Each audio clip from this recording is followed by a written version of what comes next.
Assalamualaikum warahmatullahi wabarakatuh. Di sini kami dari kelompok 10 yang beranggotakan M. Nasir Amrullah dan teman saya yang Devo Muhammad Faid Devo Nisan akan menjelaskan materi kami yang berjudul isu-isu aktual dalam studi kasus.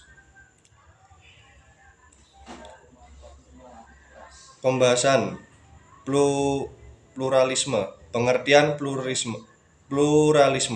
Secara etimologi, pluralisme berasal dari kata plural yang berarti lebih dari satu atau banyak dan berkenan dengan keanekaragamaan, dan ismi yang berarti paham. Dengan demikian, pluralisme berarti paham kemajemukan. Ada dua perspektif dalam memahami pluralisme. Anti-pluralis menganggap pluralisme sebagai menyamakan semua agama, sedangkan orang yang pro dengan pluralisme memaknai pluralisme sebagai menghargai antara umat beragama, tidak menghakimi agama lain, serta tidak merasa agamanya paling benar. Sikap dan pemahaman umat Islam terhadap pluralisme. Hubungan sosial antara umat manusia membuka dua pilihan, yaitu harmoni atau konflik. Harmoni terbangun ketika masing-masing berusaha untuk saling memahami, saling toleransi, dan menghilangkan berbagai prasangka negatif terhadap orang lain. Dengan cara tersebut akan tercipta suatu kehidupan yang rukun, nyaman, tentram, dan penuh kedamaian. Sebaliknya, konflik terjadi ketika masing-masing pihak memegang dengan teguh kebenaran yang diyakini, melihat pihak lain sebagai lawan yang harus dikuasai dan ditundukkan. Sikap itulah yang merupakan penyebab suatu konflik yang tidak dapat dihindari. Berbenturan kepentingan, hasrat yang menguasai, dan sikap arogan menjadi sebab lahir dan perkembangan sebuah konflik pluralisme. Solusi pluralisme. Dalam memahami dan upaya untuk mengatasi masalah-masalah tersebut, sudah dibutuhkan kesadaran dan pemahaman yang kuat akan pentingnya kerukunan antar agama. Itulah sebabnya menjadi sangat penting untuk menumbuhkan kesadaran pluralisme di kalangan masyarakat, bahwa perbedaan agama di antara mereka bukanlah penghalang untuk menjalin sebuah kerjasama dan kedamaian di dunia ini. Islam sendiri mengajarkan bahwa kebebasan memilih agama merupakan hak asasi manusia yang harus dihormati. Seperti yang kita ketahui, kemajuan masyarakat Indonesia adalah sebuah realitas, dan dalam kemajuan itu tidak boleh dibiarkan adanya sikap-sikap dan tindakan diskriminatif. 2. Yaitu fundamentalisme. Pengertian fundamentalisme. Kata fundamental adalah kata sifat yang berarti bersikap, menyadari, atau pokok. Diambil dari kata fundamen yang artinya dasar, asas, alas, fondasi. Jika diartikan sebagai sebuah gerakan keagamaan, fundamentalisme dipahami sebagai gerakan keagamaan yang bersifat kolor dan reaksioner yang memiliki doktrin untuk kembali kepada ajaran agama yang asli seperti tersurat dalam kitab suci. Dengan demikian dapat dikatakan bahwa di antara sikap kaum fundamentalisme yang menonjol adalah sikap tidak mau kompromi terhadap keadaan yang menyimpang dari dalil-dalil dasar. Keadilan harus ditundukkan pada ajaran, bukan ajaran yang harus dipahami lagi ketika keadaan berubah. Sikap dan pemahaman umat Islam terhadap fundamentalisme. Melihat perkembangan fundamentalisme sekarang ini, maka fundamentalisme dapat dibagi menjadi dua macam, yaitu yang pertama, fundamentalisme positif. Apa itu yang disebut fundamentalisme positif? Fundamentalisme yang sifat positif diartikan sebagai suatu gerakan sosial, bukan sebagai gerakan keagamaan. Intinya mereka ingin memurnikan ajaran Islam di tengah bahayanya ancaman dari Barat yang ingin menghancurkan Islam. Fundamentalisme negatif, yaitu penganut fundamentalisme ini lebih banyak menggunakan jalur kekerasan agar keinginan itu tercapai. Ada beberapa faktor yang melatar belakangi gerakan fundamentalisme, yaitu adanya keinginan dari sekelompok umat untuk melakukan pemberontakan terhadap ajaran agama Islam yang dianggap sudah menyimpang dari sumber aslinya. Yaitu perkembangan sains yang tidak jarang bertentangan dengan kepercayaan keagamaan selama ini dipegang dipegangi sebuah kebenaran. Terus globalisasi yang bercenderungan untuk menyeragamakan gaya hidup. Feminisme. Pengertian feminisme. Feminisme menurut Kamus Besar Bahasa Indonesia adalah gerakan wanita yang menuntut persamaan hak sepenuhnya antara kaum wanita dan pria. Sedangkan menurut dua orang feminis dari Asia Selatan, Kamia Bashin dan Nihat Said Khan, feminisme harus didefinisikan secara jelas agar tidak terjadi kesalahpahaman. Mereka mendefinisikan feminisme secara lebih luas, yaitu sebagai suatu kesadaran akan penindasan dan pemerasan terhadap perempuan dalam masyarakat, di tempat kerja, dan dalam keluarga, serta tindakan sadar oleh perempuan atau laki-laki untuk mengubah keadaan tersebut. Kehidupan demokratis modern telah membangkitkan kesadaran tentang hak-hak perempuan. Perempuan ini mulai menyadari haknya yang tidak mau lagi diperlakukan sebagai anggota masyarakat kelas 2, sebagaimana yang telah terjadi dalam masyarakat-masyarakat feodal. Mereka menolak dianggap berstatus sosial lebih rendah dari laki-laki dan menuntut kesetaraan dalam berbagai bidang melalui sebuah gerakan feminisme. Kemudian, bagaimana sikap Islam dan pemahaman terhadap feminisme? Secara umum, feminisme Islam adalah gerakan yang berkembang dalam menjawab masalah-masalah perempuan yang aktual menyangkut ketidakadilan dan ketidaksetaraan atau ketidaksejajaran. Tingkat partisipasi perempuan yang kecil dan tidak proporsional dalam sektor publik, terutama politik, di dalam lingkungan kekuasaan adalah isu penting yang hampir selalu menjadi agenda perjuangan para feminis. Oleh karena itu, agenda feminis mainstream semenjak awal abad ke-20 sampai sekarang ini adalah bagaimana mewujudkan kesetaraan gender antara pria dan wanita. Di dalam Islam sendiri memiliki karakteristik tentang nilai-nilai filosofis di antaranya, yaitu keadilan, al-adalah, persamaan, al-musawah, dan persaudaraan, al-ukhuwah. Dalam konteks ini, karakteristik Islam tentang perempuan dapat dilihat sebagai berikut. Pertama, agama Islam sangat menekankan persamaan derajat.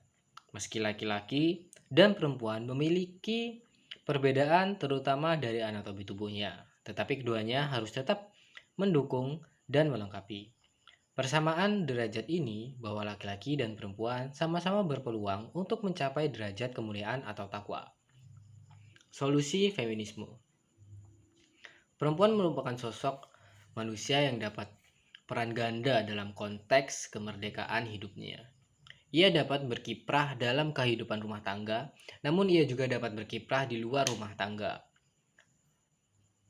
dengan tetap menyeimbangkan kegiatannya pada ketentuan-ketentuan syariah. Perempuan juga menjadi tokoh penentu keberhasilan sebuah rumah tangga yang di dalamnya akan melahirkan generasi penerus kehidupan mendatang.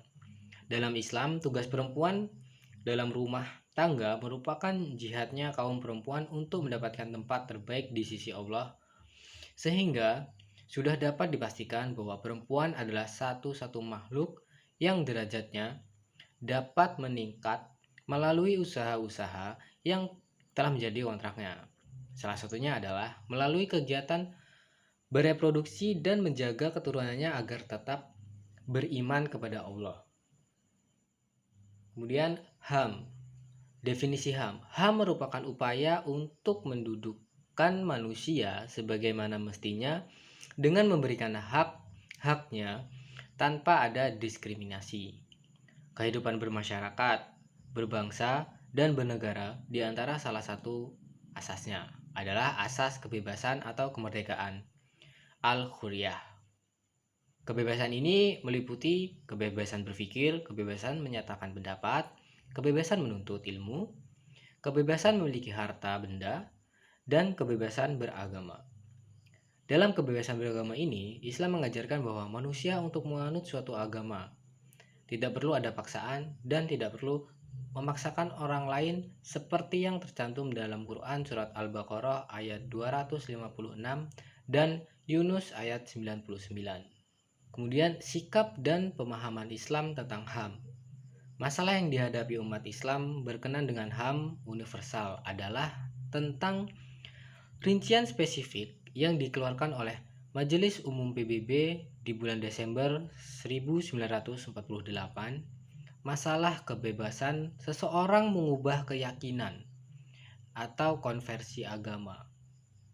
Permasalahan selanjutnya mengarah pada pandangan Islam mengenai status hukum konversi agama yang menyangkut hak asasi manusia, hak berpendapat, dan beragama. Sebenarnya ajaran Islam menjunjung tinggi hak-hak asasi manusia dalam melaksanakan prinsip kebebasan.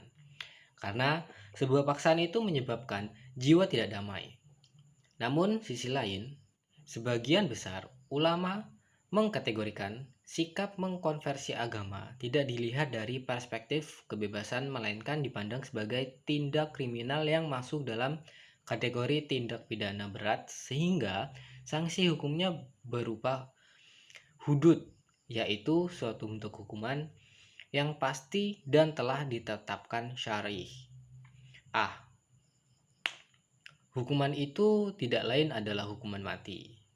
Penetapan hudud bagi pelaku murtad dengan hukuman mati ini berdasarkan kepada hadis Nabi, yaitu siapa saja yang mengganti agamanya Islam, maka mati, bunuhlah dia. Hadis riwayat Bukhari, Muslim, Ahmad, dan Ashabus Sunan. Akan tetapi, hukuman itu tidak boleh dilaksanakan jika orang murtad itu telah bertaubat. Kemudian, solusi konversi agama dalam HAM. Sebenarnya Islam mengakui kebebasan beragama. Hanya saja kebebasan beragama Islam dapat bersifat iktidai atau permulaan dan tidak intihai di akhir. Artinya seseorang pada awalnya dibebaskan untuk memilih agama yang ia yakini. Islam juga tidak memaksa umat agama lain untuk memeluk Islam. Allah tidak memberikan ancaman duniawi bagi siapapun yang memeluk agama sesuai dengan kepercayaannya, apakah dia memeluk agama Islam atau selain Islam. Begitu pula dengan konversi agama. Hak semua orang diberikan kebebasan untuk memiliki keyakinan masing-masing, tanpa harus dipaksakan dan tanpa harus memaksakan orang lain. Pada tingkatan inilah, Islam mengakui kebebasan beragama, namun perlu diperhatikan, setelah seseorang memutuskan untuk memeluk Islam, maka berarti ia telah mengikatkan dirinya pada Islam. Ia tidak lagi memiliki kebebasan untuk keluar Islam, termasuk mengingkari doktrin-doktrin umum dalam Islam. Kemudian kesimpulan dari materi kali ini, yang pertama, pluralisme. Berarti paham kemajemukan bahwa Islam mengakui adanya pluralisme dalam wilayah sosial. Akan tetapi, untuk pluralisme agama dan akidah, Islam hanya mengakui keberadaan dan identitas tiap-tiap agama tanpa mengakui kebenarannya. Jika diartikan sebagai sebuah gerakan keagamaan, fundamentalis dipahami sebagai penganut gerakan keagamaan yang bersifat kolot dan reaksioner, yang memiliki doktrin untuk kembali kepada ajaran agama yang asli seperti tersurat dalam kitab suci. Feminisme adalah suatu kesadaran akan penindasan dan pemerasan terhadap perempuan dalam masyarakat, di tempat kerja, dan dalam keluarga, serta tindakan sadar oleh perempuan atau laki-laki untuk mengubah keadaan tersebut. Perempuan merupakan sosok manusia yang dapat peran ganda dalam konteks kemerdekaan hidupnya, kehidupan bermasyarakat, berbangsa, dan bernegara. Di antara salah satu asasnya adalah asas kebebasan atau kemerdekaan atau al-huriyah. Islam mengakui kebebasan beragama, namun setelah seseorang memutuskan untuk memeluk Islam, maka ia telah mengikatkan dirinya pada Islam. Ia tidak lagi memiliki kebebasan untuk keluar Islam, termasuk mengingkari doktrin-doktrin umum dalam Islam. Demikian isi presentasi kami kali ini. Semoga apa yang kami sampaikan dapat bermanfaat bagi kita semua. Saya akhiri, wassalamualaikum warahmatullahi wabarakatuh.